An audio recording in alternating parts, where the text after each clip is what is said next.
महापुराण की कथा करी, चावल का दाना शिव जी को क्यों चढ़ाते हैं, भगवान को क्यों समर्पित करते हैं, भगवान की पूजन में अक्षत क्यों समर्पित करते हैं, चावल क्यों समर्पित करते हैं, उसका कारण क्या है। तो कहा आज मैंने जब चावल का दाना आपको समर्पित करा है, जिस भाव से, जिस विश्वास से, जिस श्रद्धा से, जिस मन से मैं आपको रिझा रही हूँ, हे भोलेनाथ मेरी ये मनोकामना पूर्ण कर इसको अक्षय कर देना, इसको अमर कर देना, बस इतनी। अभी हमारे यहाँ एक तिथि आने वाली है, अक्षय तृतीया। उसका मतलब क्या होता है, अक्षय, जिसका कभी क्षय ना हो। जब हम भगवान शंकर को चावल का दाना चढ़ाते हैं, जैसे बहुत ध्यान दीजिएगा महाराज, बहुत समझने वाली बात है, बहुत ध्यान। चावल का दाना हमारे मस्तक पर तिलक करने के बाद पंडित जी क्यों लगाते हैं कि भगवान जैसा समय आज चल रहा है, आप पूजन कर रहे हो, पाठ कर रहे हो, दान कर रहे हो, पुण्य कर रहे हो, सत्कर्म कर रहे हो, भजन कर रहे हो, मेरा देव देव महादेव, मेरा नारायण, मेरा सत्यनारायण भगवान, मेरा राम जी, मेरा विष्णु जी, मेरा भागवत मैया, मेरी रामायण मैया। ब्राह्मण मस्तक पर तिलक लगाने के बाद चावल इसलिए लगाता है कि जैसा समय आज चल रहा है, भगवान तुमको ऐसा ही समय बनाकर रखे और तो ऐसे ही चार चांद लगाते रहो, दान पुण्य संकीर्तन करते रहो, इसलिए मस्तक पर चावल का तिलक। आप लोगों से भी है, अमावस्या आ रही है, पूर्णिमा आ रही है, नवमी आ रही है, बैसाख की तीज आ रही है, अक्षय तृतीया, सत्तू का प्रयोग अवश्य करना, करोगे ना,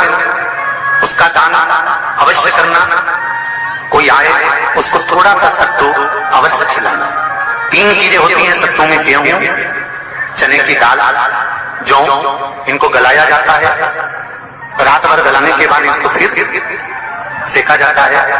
सेक कर पिसाया जाता है, फिर उसका प्रयोग किया जाता है महाराज। चाहे फिर उसको घोल करा शक्कर के साथ, गुड़ के साथ, नमक के साथ, जीरे के साथ, पुदीना के साथ, जिसके साथ तुम्हें खाना है वो तुम्हारे ऊपर, पर दान करना सत्तू का जरूर। एक चुटकी मात्र भी अगर सत्तू आपने दान किया है बैसाख महीने में, उसका फल जरूर मिलेगा।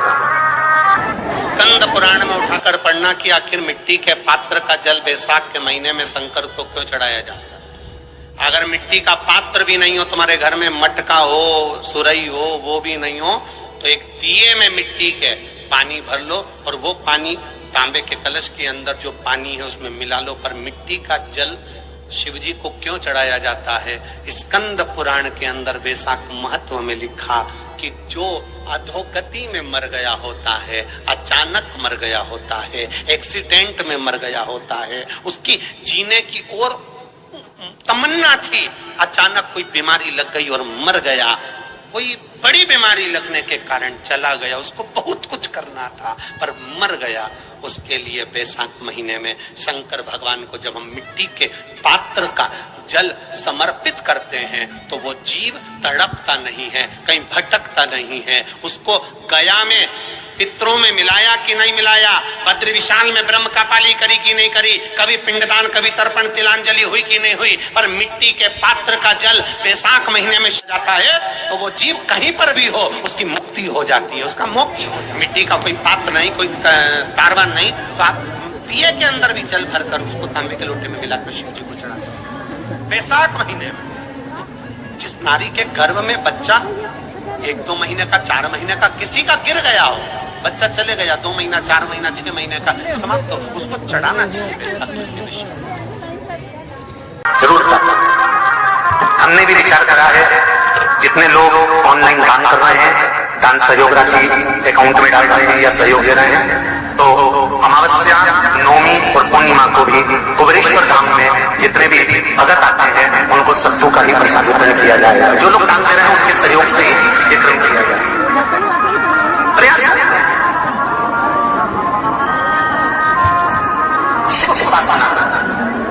शंकर का भजन महाराज।